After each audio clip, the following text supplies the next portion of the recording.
வணக்கம். திசைகளின் 5 மணி செய்திகள். காசாவில் மறுநிர்மாணிப்பு செய்யும் மலேசியாவின் முயற்சியை குறை கூறுவதா? அந்த பழைய தலைவரை சாடினார் பிரதமர் டத்தோஸ்ரீ அன்வார். பாலஸ்தீனம் காசாவில் மறுநிர்மாணிப்பை மேற்கொள்வதற்கு மலேசியா கொண்டுள்ள கடப்பாட்டை குறை கூறியிருக்கும் பழைய தலைவர் ஒருவரை பிரதமர் டத்தோஸ்ரீ அன்வார் இப்ராஹிம் இன்று சாடினார். ஓர் உன்னத நோக்கு அடிப்படையில் மலேசியா முன்னெடுத்துள்ள இந்த உதவி திட்டத்தை குறை கூறி சீண்டி பார்த்துள்ள அந்த முன்னாள் தலைவரின் நடவடிக்கை தமக்கு ஏமாற்றம் அளிக்கிறது என்று டத்தோஸ்ரீ அன்வார் குறிப்பிட்டார்.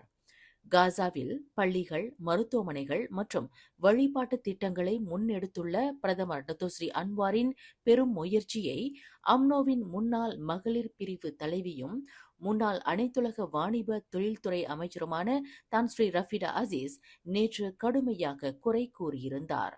மலேசிய அரசாங்கம் காசாவை மறுபடியும் கட்டி எழுப்புவதற்கு முன்னதாக மலேசியாவின் பிரச்சினைகளை முதலில் கவனிக்குமாறு ஒற்றுமை அரசாங்கத்திற்கு ரஃபிடா வலியுறுத்தியிருந்தார். எனினும் பிரதமர் டத்தோஸ்ரீ அன்வார் தமது வாதத்தில் ரஃபிடாவின் பெயரை நேரடியாக கூறவில்லை என்ற போதிலும் பழைய தலைவர் என்று குறிப்பிட்டிருந்தார்.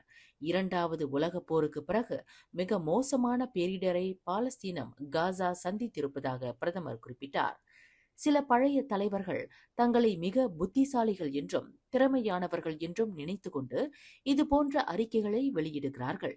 ஆனால் காசாவில் மேற்கொள்ளப்படும் உதவியானது மனிதாபிமான உதவிகளாகும். மற்றவர்களுக்கு உதவுவதை இஸ்லாம் தடுக்கவில்லை என்பதையும் டத்தோஸ்ரீ அன்வார் தமது வாதத்தில் சுட்டிக்காட்டினார். பினாங்கு சிப்ராங் பராயில் கடந்த திங்கட்கிழமை 4 மீனவர்களின் படகுகளில் மீட்கப்பட்ட ஒரு ரைபிள் ரக துப்பாக்கி உட்பட 6 துப்பாக்கிகள் குண்டர் கும்பல்களுக்கு விநியோகிப்பதற்காக கடத்தி வரப்பட்டவையாகும் என்று சந்தேகிக்கப்படுவதாக பினாங்கு போலீஸ் தலைவர் டத்தோ அம்சா அமட் தெரிவித்தார். பிடிபட்ட அந்த 4 மீனவர்களும் தடுத்து வைக்கப்பட்டு புலன் விசாரணை செய்தது மூலம் இந்த திடுக்கிடும் தகவல் அம்பலமாகியுள்ளதாக அவர் குறிப்பிட்டார்.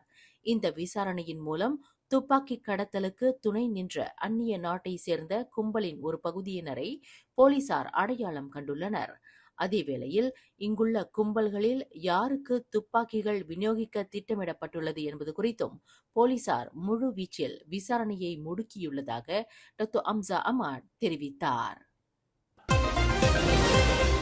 கொலை குற்றச்சாட்டு வழக்கில் விசாரணைக்காக காத்திருக்கும் 21 வயதுடைய தங்கள் மகன் ஜெகதீஷ் ராஜ் தடுப்பு காவலில் வைக்கப்பட்ட நிலையில் அவரை பார்த்த ஒரு வாரத்திற்கு பிறகு அவர் மருத்துவமனையில் சேர்க்கப்பட்டதற்கான காரணத்திற்கு பதில் கோருகின்றனர் ஓர் இந்திய பெற்றோர்.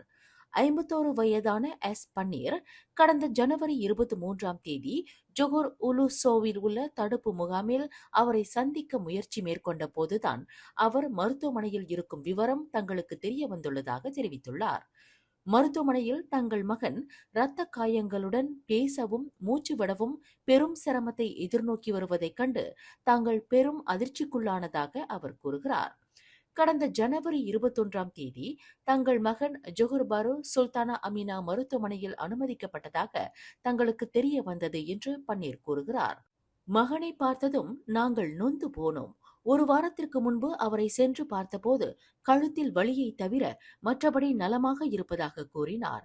தற்போது படுத்த படுக்கையாக இருக்கும் தங்கள் மகனுக்கு என்ன நேர்ந்தது என்று விளக்கம் அளிக்க வேண்டும் என்று பன்னீரும் அவரின் மனைவியும் விளக்கம் கோரியுள்ளனர். டிஏபியின் தலைமைத்துவம் என்பது இன அடையாள கொள்கையில் அல்ல, மாறாக தகுதியின் அடிப்படையிலேயே டிஏபியின் தலைமைத்துவம் கட்டிக்காக்கப்பட்டு வருகிறது என்று அக்கட்சியின் 3 முன்னணி தலைவர்கள் கூட்டாக வெளியிட்டுள்ள ஒரு அறிக்கையில் தெரிவித்துள்ளனர். டிஏபி எப்போதுமே திறமை, நேர்மை மற்றும் சேவை செய்யும் மனப்பான்மை ஆகியவற்றை அடிப்படையாக கொண்டே அதன் தலைமைத்துவத்தை ஆதரித்து வந்திருக்கிறதே தவிர இன அடிப்படையில் அல்ல என்று டிஏபியை சேர்ந்த செனட்டர் டாக்டர் RA லிங்கேஸ்வரன், சட்டமன்ற உறுப்பினர்களான பிரகாஷ் சம்புநாதன் மற்றும் குமரன் கிருஷ்ணன் ஆகியோர் தங்களின் கூட்டறிக்கையில் தெரிவித்துள்ளனர்.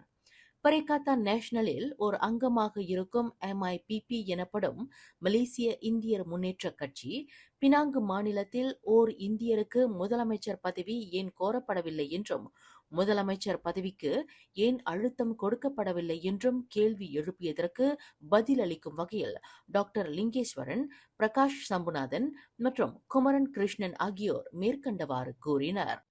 MIPP கட்சி ஓர் அங்கமாக இருக்கும் அதன் சொந்த கூட்டணியான பரிகாத்தா நேஷனலில் சமத்துவத்திற்கு முக்கியத்துவம் அளிக்காமல் வெளிப்படையான இன ஏற்றத்தாழ்வை கொண்டிருப்பது ஏன் என்று அவர்கள் கேள்வி எழுப்பினர். பினாங்கில் ஓர் இந்தியர் முதலமைச்சராக ஏன் அமர்த்தப்படவில்லை என்று கேள்வி எழுப்பும் MIPP கட்சி பரிகாத்தா நேஷனலின் ஆட்சிக்கு உட்பட்ட கிடா, கிளந்தான், திரங்கானு, பொர்லீஸ் முதலிய மாநிலங்களில் ஓர் இந்தியர் அல்லது மலாய்க்காரர் அல்லாதவர் ஏன் முதலமைச்சராக நியமிக்கப்படவில்லை என்று கேள்வி எழுப்புவதற்கு துணிவிருக்கிறதா என்று டாக்டர் லிங்கேஸ்வரனும் பிரகாஷும் குமரனும் வினவினர். MIPP கட்சி உண்மையிலேயே ஓர் இந்திய தலைமைத்துவத்தை நம்புமானால் மேற்கண்ட மாநிலங்களில் இந்திய பிரதிநிதித்துவத்திற்காக அக்கட்சி ஏன் போராடவில்லை?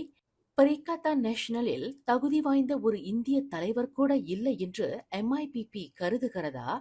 அப்படியானால் அவர்களின் சொந்த கூட்டணி கட்சிகளுக்கு இடையில்தான் பெரும் தோல்வியே தவிர DAP-யில் அல்ல என்று அந்த 3 தலைவர்களும் தங்கள் கூட்டு அறிக்கையில் தெரிவித்துள்ளனர். கொலத்திரங்கானு அருகில் பொதுப்பணி இலாக்காவின் JKR குடியிருப்பு பகுதியில் காலி வீடொன்றின் பின்புறம் மனித அவயங்கள் என்று நம்பப்படும் 34 எலும்பு துண்டுகள் கண்டுபிடிக்கப்பட்டது சுற்றுவட்டார மக்களை அதிர்ச்சியில் ஆழ்த்தியுள்ளது. நேற்றிரவு 10:10 மணியளவில் மனித எலும்பு துண்டுகளை பார்த்த பொதுமக்கள் அளித்த தகவலை தொடர்ந்து அவ்விடத்திற்கு போலீசார் விரைந்ததாக திரங்கானு மாநில போலீஸ் தலைவர் அஸ்லி முகமது நூர் தெரிவித்தார். பந்தாய் பத்து புரோக் 2 சாலையோரத்தில் உள்ள அந்த JKR குடியிருப்புக்கு அருகில் மாவட்ட குற்றத்தடுப்பு போலீசாரின் உதவியுடன் தடயவியல் போலீசார் சோதனை மேற்கொண்டு அந்த மனித எலும்பு துண்டுகளை மீட்டுள்ளதாக அஸ்லி முகமது நூர் தெரிவித்தார். சரவா மீரிக்கு போதைப்பொருளை கடத்தி செல்வதற்கு கிலோவிற்கு 600 ரிங்கிட் சுமை கூலி என்று கூலிக்கு அமர்த்தப்பட்ட 2 நபர்களை போலீசார் கைது செய்துள்ளதாக ஸ்லாங்கூர் மாநில போலீஸ் தலைவர் டாக்டர் உசேன் ஒமார் கான் தெரிவித்தார். அந்த 2 நபர்களும் கடந்த ஜனவரி 22ஆம் தேதி மாலை 5:30 மணியளவில் கோலாலம்பூர் அனைத்துலக விமான நிலையத்தில் 2வது முனையத்தில் KLIA மாவட்ட போதைப்பொருள் துடைத்தொழிப்பு போலீசாரால் கைது செய்யப்பட்டதாக டாக்டர் உசேன் குறிப்பிட்டார். விமானத்தின் மூலம் மீரிக்கு கடத்தி செல்வதற்கு 2 பயண பெட்டிக்குள் அவர்கள் வைத்திருந்த 30 பேக்கெட் ஷாபு வகை போதைப்பொருள் அனைத்தும் பறிமுதல் செய்யப்பட்டதாக அவர் குறிப்பிட்டார்.